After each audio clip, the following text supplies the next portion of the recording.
No vídeo anterior a gente conversou sobre a associação entre dor de cabeça e depressão. Será que tem um jeito de tratar as duas coisas ao mesmo tempo?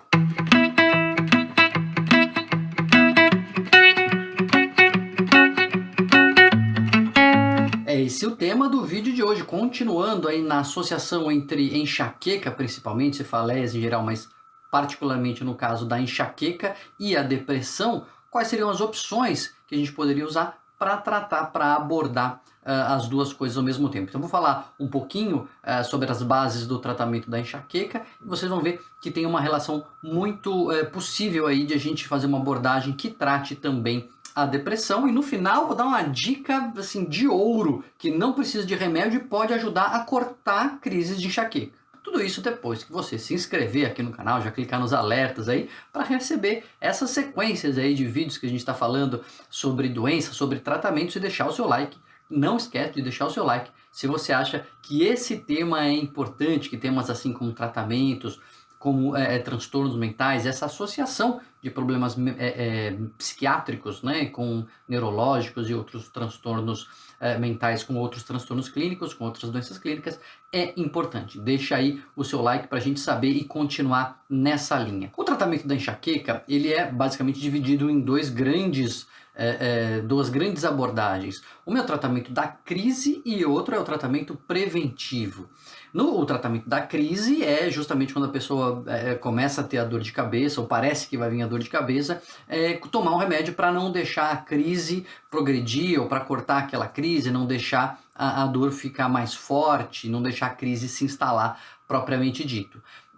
São remédios que são muito mais eficazes quando utilizados logo no começo, então a pessoa percebeu que vai ter a crise ali, se ela tem aura, tem aquelas alterações visuais, já começa, já toma logo o remédio, ou se ela percebe ali uma dorzinha fraca, não sei se vai ficar forte ou não vai ficar forte, não espera para saber se vai ficar forte ou não, toma esses remédios como o sumatriptano, são remédios que não são exatamente analgésicos, não adianta você tomar para uma dor na coluna, eles são abortivos para enxaqueca, eles abortam a crise de enxaqueca.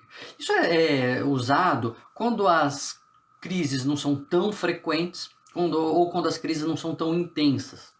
Porque é óbvio, se a crise começa a ser muito frequente, não dá para a pessoa ficar tomando toda hora remédio para cortar a crise. É mais fácil a gente ter uma outra abordagem para impedir que as crises aconteçam.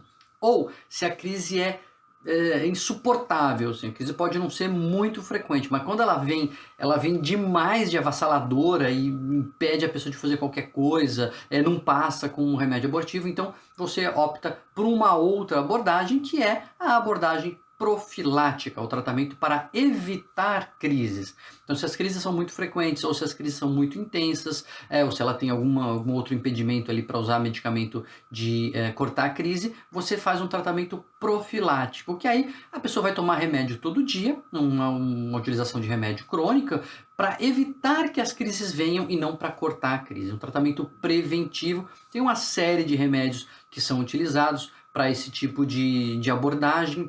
Remédios que servem para convulsão, remédios que servem para pressão alta, tipo topiramato, né, para convulsão, é um anticonvulsivante que previne crise de enxaqueca, o propranolol, que é um remédio que diminui a pressão arterial, também pode ser usado para prevenir crise de enxaqueca, mas o que interessa para nós aqui são os antidepressivos. Finalmente chegamos ao link entre a depressão e a enxaqueca. Por quê? Porque remédios antidepressivos podem ser utilizados como profilaxia, como prevenção para novas crises de enxaqueca.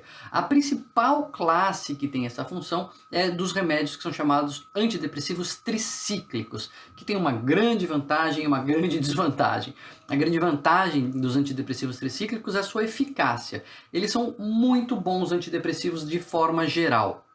E tratando a depressão e tratando a enxaqueca, a gente poderia, prevenindo as crises de enxaqueca, a gente poderia fazer uma abordagem completa e com uma medicação apenas. Eles têm um efeito colateral bom, que normalmente é bom, que é dar sono, então ele ajuda a pessoa a dormir. A depressão pode, a gente sabe, atrapalhar o sono, então eles têm esse efeito colateral que é muitas vezes positivo, mas eles têm bastante, eles podem ter, né? É difícil dizer, vai depender de pessoa para pessoa, mas eles podem ter bastante efeito colateral. Eles podem secar a boca, eles podem prender o intestino, eles podem aumentar o apetite, a pessoa pode ganhar peso. Isso nem sempre acontece, não acontece com todo mundo, não acontece na intensidade igual para todo mundo, mas são efeitos colaterais frequentes que podem dificultar a adesão, ou seja, dificultar que a pessoa continue tomando o remédio. Mas são excelentes antidepressivos. Então, se a gente consegue fazer essa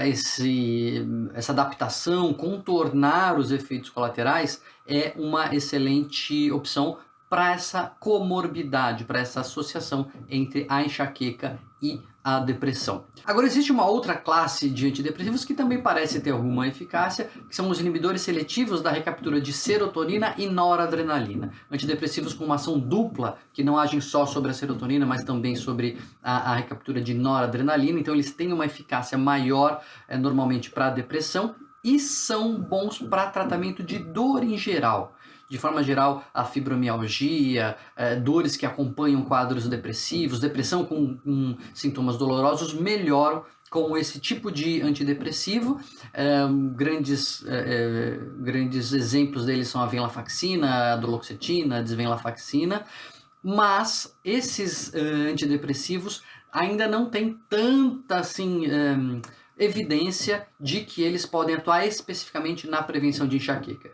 Existem alguns estudos, existem algumas evidências, outros estudos falam que não é uma coisa tão consolidada assim e tão comprovada como os antidepressivos tricíclicos, mas para algumas pessoas ele pode funcionar, sobretudo como ele tem uma ação contra a dor e uma ação antidepressiva. De forma geral, a pessoa pode melhorar e aí ela melhora também a enxaqueca, ela previne algumas crises. Parece que a frequência de crises pode diminuir, a intensidade, enfim, mas isso vai precisar sempre ser visto caso a caso. Então ele é menos eficaz que o tricíclico, mas é mais bem tolerado porque tem menos efeitos colaterais de forma geral. Claro que sempre cada caso é um caso. Mas eu queria trazer essa informação para vocês, que na prevenção das crises de enxaqueca a gente pode usar antidepressivos. Então, se a pessoa tem uma associação entre depressão e enxaqueca, que a gente viu no vídeo anterior que é comum, a opção por um antidepressivo pode ser uma boa opção. Não sei se todo mundo sabe, mas a minha irmã é neurologista e ela é especializada aí no tratamento de enxaquecas e de cefaleias. Tem um monte de dica legal. Parte das dicas que eu trouxe aqui nesse vídeo eu peguei lá do perfil dela, que chama Medicina e Estilo. Dá uma olhada lá nas redes sociais, no @Medicina e Estilo, que tem bastante dica também. Se você tem dificuldade com dor de cabeça, com cefaleia, tem um monte de dica legal lá, muitas baseadas em intervenções comportamentais, mesmo antes de começar a tomar remédio. Vou dar aqui no final uma dica que eu aprendi lá no perfil da minha irmã e funciona mesmo. Eu tenho evidência falando sobre isso, que é você se hidratar. Muitas vezes a crise de enxaqueca, para quem tem como eu, é disparada por uma desidratação que a gente nem percebe. Então, às vezes, num pródromo ali, num ameaço de crise, você se hidratar, você tomar água, pode ser uma maneira de cortar a crise. Algo bem interessante que eu não sabia, aprendi lá. Então, checa lá, dá uma olhada também nas dicas que você pode ter lá e aqui também.